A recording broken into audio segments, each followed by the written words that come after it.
guys, Learning with Rich here. In this video, let's continue our discussion about creating our mechanical system.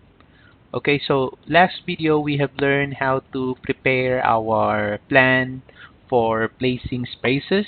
So this time around, I'm gonna teach you how to place spaces in your project. But as you can see, I already placed some spaces in my model here, but I'm gonna show you how did I do that.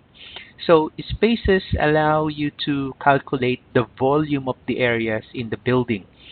So basically, they contain information about the locations in which they are placed. So this information is used for heating and cooling loads analysis if you're going to use that feature in Revit. So in this exercise, we're going to place spaces in areas of our building. Alright, so let's get started. So what I'm going to do is, from the Analyze tab, so I'm going to select here the space. Okay, so spaces can be created automatically and numbered in sequence by using place spaces automatically. And then you can also highlight the boundaries feature to view the boundary elements in the model. Now, we're not going to use place spaces automatically, so we're gonna do that manually, just like what I did on the other spaces here. So after I select the space tool, so on your options bar, currently we are on level 2 space plan. So on our options bar for the upper limit, if you remember last time, we created our level for level 2 plenum. Okay, so let me just cancel this and just refresh you. So I'm going to right click that and expand all, and then look for West MEP. So if you remember last time, we created this level here. And then we also created the floor plan for that, which is the level 2 plenum. Let me just expand this. Okay, so where is that? Level 2 plenum. Okay, so plenum. Oops. Okay, so that's the one. So last time we created the level 2 plenum and then the floor plan for that. Now, so we are on the level 2 floor plan.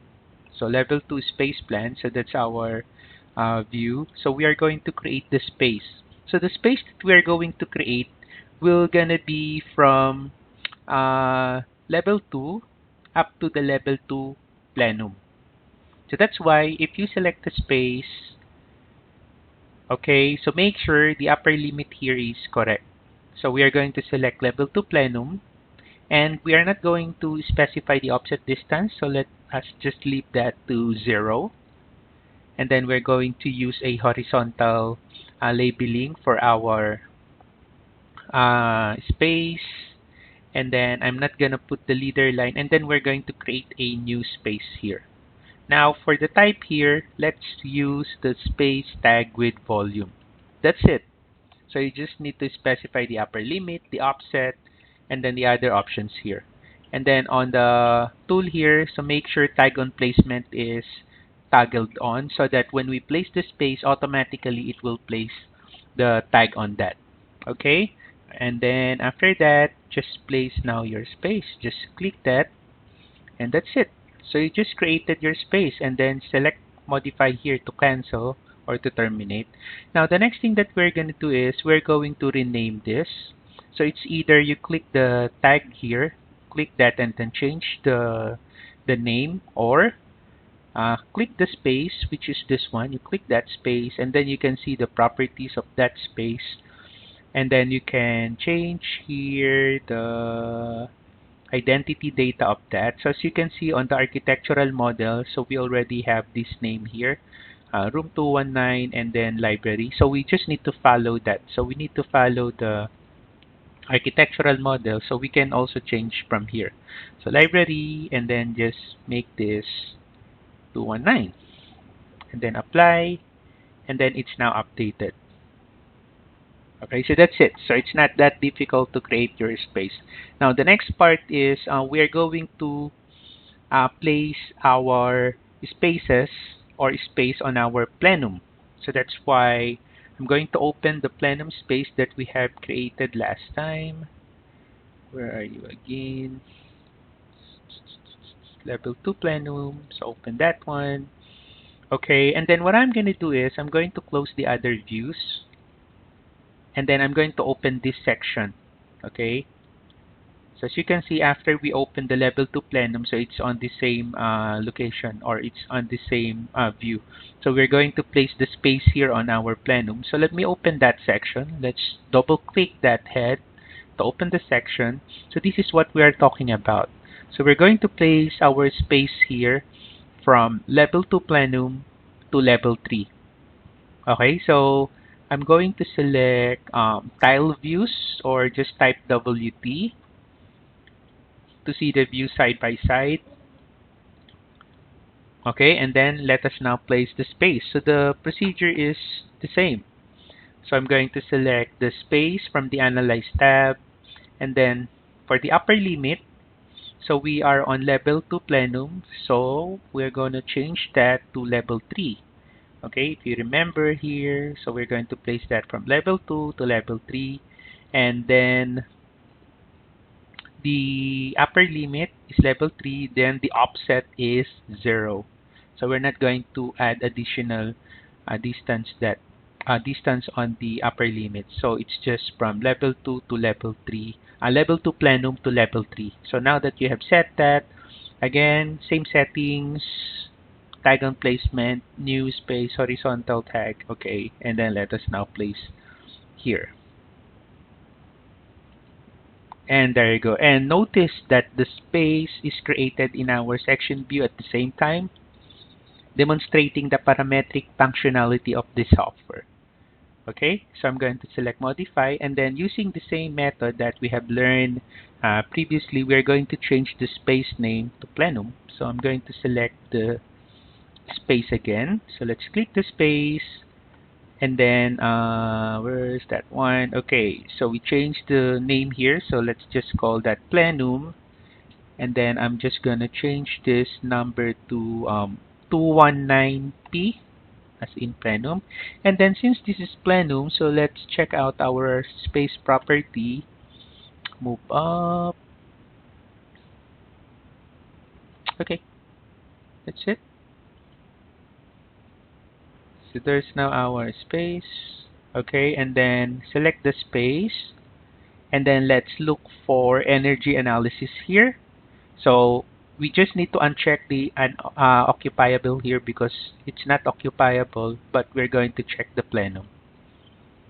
Okay, and also you will notice that the condition type becomes unconditioned. Okay, so this is to make it accurate. So we make that plenum and then apply. There you go. Okay, so that's how you place the space on the floor plan and then on our plenum. Now for the next exercise is we're going to place a space in an open area. Okay, on the next part, we're going to place a space in our large corridor area, and then we are going to learn how to split the space using a space separation line. So this is beneficial to split up large volumes of equipment, selection, and sizing. Okay? Alright, so let's do this. So I'm going to make sure that level 2 space plan is open. So let's double click that. Then let's maximize that view. Alright, there you go. And then let's select the space here. So select the space. Again, we'll be using same settings, space tag with volume. And then we are on level 2. So I'm going to change this to level 3. Okay. So from level 2 to level 3 without an offset distance. Just make that 0. Okay. And then after that, we are now going to place it here. Of course, there's no plenum in this area here. That's why it's from level 2 to level 3 with an offset of 0. So I'm now going to place it. So I'm just going to place the tag here. There you go. And then just select modify. Okay, and then if we are going to check the space schedule in this exercise, so let's open up the space schedule. So just move the slider down. So you will now see here this, what's the name of that? So it's 219Q space. Okay, so it's number 219Q space on our second floor, which is this one. Okay, that one. So we can also change the name here on our schedule. So aside from going to the floor plan and then changing it to the property, you can also go to the space schedule and then you can change from here. Like for example, this is our corridor. Corridor, enter. And then I'm gonna change also the number. So I'm just gonna make that 216A. Oops, 216A. Enter. Okay, so there's now our corridor. And then let us now check again our floor plan. So you will now see that it's now updated automatically. So I'm gonna close all the inactive views now, and it's now updated. Okay. Now the next thing that we are gonna do is let us use the space separator. So there's the space separator here from the spaces and zones. So that's the one. So it draws a space separation line to divide space. So I'm going to select this. And then the next thing that we're going to do is you can select the type of shapes that you want to use here to create your space separation. But I'm just going to use the line tool here. Okay, so what I'm going to do is I'm going to, let's say, I'm going to pick somewhere here. Okay, I'm going to click this endpoint here. Let's say this one. Okay, so let's click that. And then, how about not there? How about here? Okay, so I'm just going to escape. I want to divide somewhere here. Okay, so I go to the space separator. Okay, so let me just pick here. And then we're going to pick, alright, so, okay, so not that one. So space. So how about I'll just place it here. Oops, space separator. Click. Then I'll just click here, and then I'll just going to click somewhere here. There you go. And then right after that, you will notice that the space separation will now works. And notice that, let me just select the modify here to terminate that. If you will notice, the area here or the volume will gonna change as well. Okay, so you just divided it.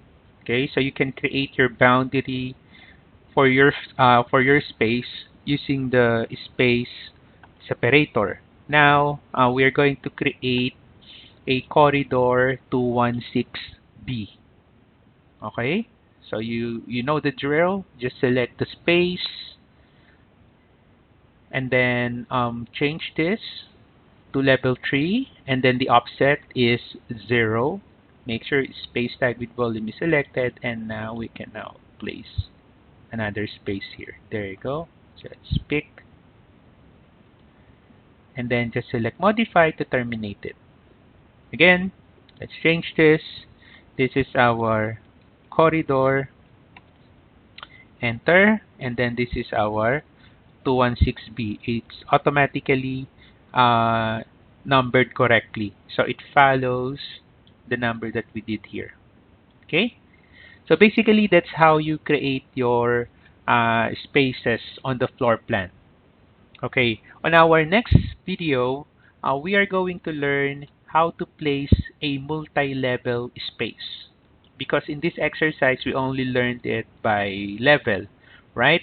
So on the next video, we are going to place a space in our chase and change the upper limit to account for the entire volume of the chase.